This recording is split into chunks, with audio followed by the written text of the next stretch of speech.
कि हमें 15,000 एकड़ जमीन का हिसाब दीजिए। हमारे बाप दादाओं ने आपको 15,000 एकड़ जमीन दिया है, आपने मात्र 3,000 एकड़ में काम किया है, बाकी में हम लैला मजनू के लिए पार्क बनाने जमीन नहीं दी है। हम वो बात कहने आए हैं जो बात कहने से अर्जुन मुंडा, सुदेश महतो, बाबूलाल मरांडी और हेमंत सोरेन की हालत खराब हो जाती है। हम गांधी को मानते हैं, गांधी के आदर्शों को मानते हैं, लेकिन गांधी को हर चीज को नहीं। मेरी उम्र 29 साल है, कोई कहेगा कि एक गाने मारेंगे तो हार नहीं, नहीं होगा। तो मेरी बात ये लग रही है कि लड़का भड़का रहा है, कोई नहीं भड़का रहे हैं। 77 में मारे गए शक्तिनाथ महतो, 87 में मारे गए निर्मल दा, 7 में मारे गए सुनील, मार तो रहे हैं। क्या हम कुछ नहीं भड़का रहे हैं, असलियत बता रहे हैं। आपको गर्दन छोटा पिता के मारिए रहा है, कौन दुनिया में है आप? 77 में कोयला माफियाओं ने मारा, उसमें टाटा का रोल था, टाटा के जीएम का। आज हम खड़े होकर 1000 बार बोले हैं, टाटा सिल्वा में भी टाटा है, टाटा के जीएम ने पैसा दिया था मारने के लिए। 77 में शहीद शक्तिनाथ महतो को मारा गया, गर्दन के गोली मारा गया। 87 आपको मालूम है निर्मल था, क्या कारण था? झारखंड का तो मटर था ही, सुवर्ण रेखा नदी बहुउद्देशीय परियोजना, कंपनी का रोल वहां भी था। सुनील महतो को मारा गया, उसमें भी बहुत सारे लोगों ने नया नया तर्क दिया। ठीक है, आप खारिज नहीं कर सकते हैं, लेकिन आपको यह भी मानना होगा कि सुनील एक सप्ताह के अंदर केंद्र में कोयला मंत्री बनते। अगर कोयला मंत्री बनते तो पेंट में 1 नंबर माफिया लोग करता कि नहीं करता? हल्के में मत लीजिए, गुरु जी जेल में थे, जेएमएम के सबसे बड़े लीडर होते सुनील महतो, शायद सीएम का फेस भी होते, मुख्यमंत्री का फेस होते सुनील महतो। गुरु जी जेल में थे, मुख्यमंत्री का फेस होते सुनील महतो। आसान नहीं है इस मौत को समझना। 77 में मारे गए, 87 में भी मारे गए और 2007 में भी मारे गए, 27 में भी मारे जाएंगे। आपका मौत रुका नहीं है। आपको जो कह रहा है ना कि लड़का भड़का रहा है, वो अपना रोटी सेक रहा है, हम असलियत बता रहे हैं। 2027 में मारे जाओगे और 47 में मारे जाओगे। लिख लो 27 में मारे जाओगे, 47 में मारे जाओगे। लेकिन आप अगर मारे जाते हो, आंसू मत बहाना, काउंटर करना। अगर काउंटर करने का हिम्मत है तो तैयार रहना। आप अगर मारे जाओगे तो काउंटर करना। आप अगर मारे जाओगे तो बेईमानों के साथ, शैतानों के साथ, कोयला माफिया, भू माफिया, बालू माफिया, पानी माफिया, उन लोगों का काउंटर करना।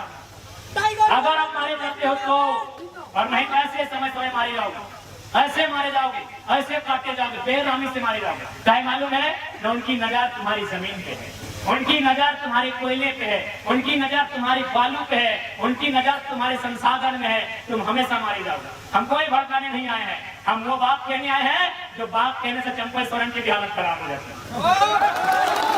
हम वो बात कहने आए हैं जो बात कहने से अर्जुन मुंडा, सुदेश महतो, बाबूलाल मरांडी और हेमंत सोरेन की हालत खराब हो जाती है। कौन मांगा है टाटा से हिसाब? हम टाटा से हिसाब मांगने आए हैं कि हमें 15,000 एकड़ जमीन का हिसाब दीजिए। हमारे बाप दादाओं ने आपको 15,000 एकड़ जमीन दिया है, आपने मात्र 3,000 एकड़ में काम किया है, बाकी में हम लैला मजनू के लिए पार्क बनाने जमीन नहीं दी है। तो दोस्तों, नहीं हमारे वीडियो में तो प्लीज़ लाइक सब्सक्राइब कर लीजिए। कैसा लगा वीडियो बताइए, आप लोग के लिए ऐसे वीडियो लाते रहते हैं। और कैसा लगा ये वीडियो हमारा कमेंट में जरूर बताइए, ठीक है। हमने रियल एस्टेट को बेचने के लिए जमीन नहीं दिया है, हमने बांग्लादेश से आए लोगों को और फिर झारखंडियों को बसाने के लिए जमीन नहीं दिया है, हमने कारखाना खोलने के लिए दिया है। पूरे 15,000 एकड़ में काम कीजिए और उस काम का दाम झारखंडी को दीजिए। कौन सवाल करेगा? करेंगे चंपा जी, कीजिए सदन में सवाल देखते हैं। गए विद्युत की संसद भवन गए, कीजिए सवाल। जोबा मानी संसद गई है, जोबा जी करे सवाल, सुदेश जी करे सवाल, हेमंत जी करे सवाल। हम आपके सवाल को लेकर आए हैं, वो सवाल जो 70 सालों से दफन हो गई थी, उस सवाल को लेकर आए हैं। कोई गलत नहीं हमारा सवाल, कोई गलत नहीं हमारा सवाल। हमने रियल एस्टेट बेचने के लिए जमीन नहीं दिया है। बीएसएल बोकारो 33,000 एकड़ जमीन, चारों तरफ खटाल तो भरने के लिए हमने जमीन दिया है क्या?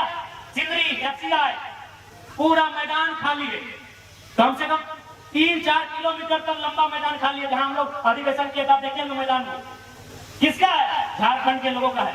52 गांव, लगभग 52 गांव उजड़े हैं सिंदरी में, उनका जमीन है। तो कहने सवाल होगा, आपकी हैसियत जितना थी उतना जमीन रखिए, नहीं तो वापस लीजिए।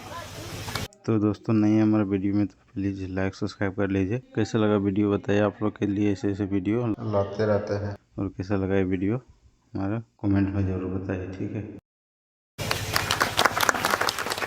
तभी हम मानेंगे किसानों का देश है, तभी मानेंगे ये महात्मा गांधी का देश है, तभी मानेंगे भगत सिंह का देश है। और नहीं तो चीख के कहेंगे ये जनरल डायर का देश है, ये चैंपलिन का चार्लिन क्या बोलते हैं उनका देश है। जब गांधी के विचारों को मानेंगे तो क्यों मानेंगे? केवल अब कंपनी की बात करते हैं। आप हंसते हुए जंगल उजाड़ दिए, हजारों आदिवासी को वहां से विस्थापित कर दिए। आज भी जनरल डायर जिंदा है।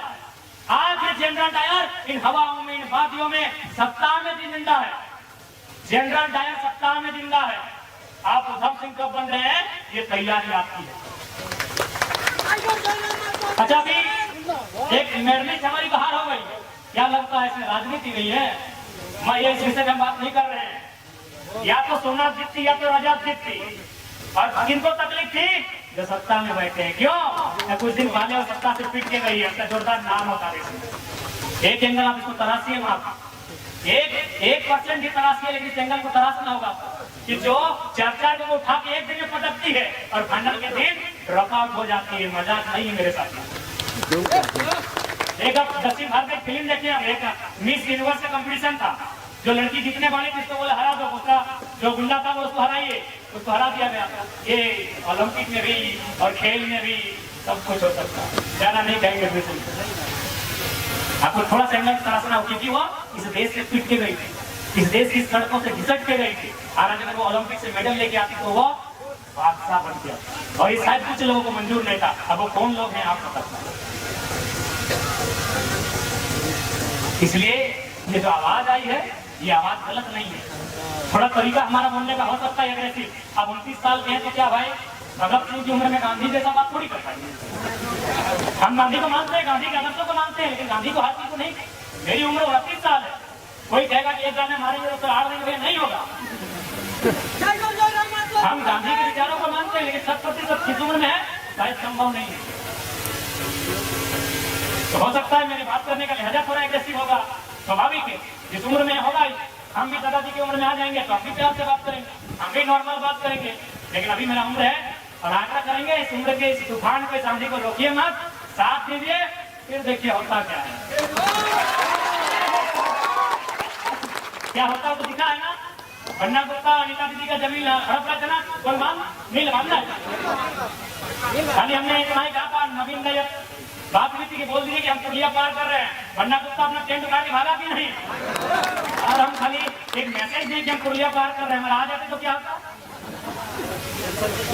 क्या लगता है आपकी ताकत बन क्या है? एक बार भरोसा जताइए, आपकी ताकत बनने में हम लोग कहीं कमी नहीं होती। क्या हुआ, गोली खाएंगे? हम तो कह रहे हैं, स्वीकार कर रहे हैं। हमारे कॉर्पोरेट के दलाल हमें गोली मारे, तमाम कंपनियों के दलाल हमें गोली मारे, तमाम ब्यूरोक्रेट में जो भ्रष्टाचार अधिकारी बैठे हैं वो हमारी मौत की साजिश रचे। हमने कब मना किया? लेकिन एक शर्त है, हमारी मौत हो जाए तो मातम मत मनाइएगा, चिता बाद में जलाइएगा, पहले उनके हौसले को जलाइएगा। लिख कर लीजिएगा, लिख कर लीजिएगा। जैसे चांडिल डैम, आपको मालूम है कि चांडिल डैम की समस्या किसके कारण है, किस पदाधिकारी ने, किस ऑफिसर के कारण चांडिल डैम की समस्या है, लेके डूब जाइएगा। ये हमारी चिता में बिल्कुल किसी वाणी की आवश्यकता नहीं है। 10 दिन पड़ा रहेगा, 10 दिन बर्फ में डाल के रखिएगा। 1 महीना बदबू मारेगा हमारी बॉडी से, मारने दीजिएगा। हमारा बॉडी सड़ जाए, सड़ने दीजिएगा। लेकिन सच में अगर गुस्सा लगे तो उनके हौसले को जला के जाइएगा, सिखा नहीं बात मारे लगा। हम नहीं कह रहे, जो भी आपकी आवाज है, हम रहे, चाहे जयंती मुंडा रहे, चाहे कोई रहे, तरुण महतो रहे, मुकेश महतो रहे, चेतन महतो रहे, या कोई रहे, नीता हेम्ब्रम रहे, सोनामणि टुडू दीदी रहे, सविता दीदी रहे, कोई रहे जो आपके हक के लिए लड़ रहा है, अगर उसके साथ रतिलाल महतो जैसी वारदात दोहराई जाती है तो याद रखिएगा, चीता बाद में जलाइएगा, पहले उनके हौसले को जलाइएगा, क्योंकि ऐसा आपसे बार बार किया है। कोई नहीं, मजबूरी में ये बात आज हमें कहनी पड़ रही, क्योंकि सीधी उंगली से घी निकलता हुआ नहीं दिख रहा है।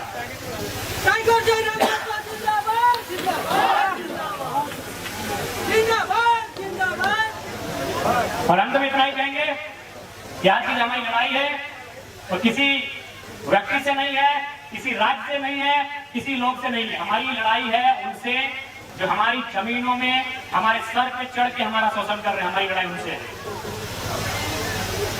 ठीक है। बाकी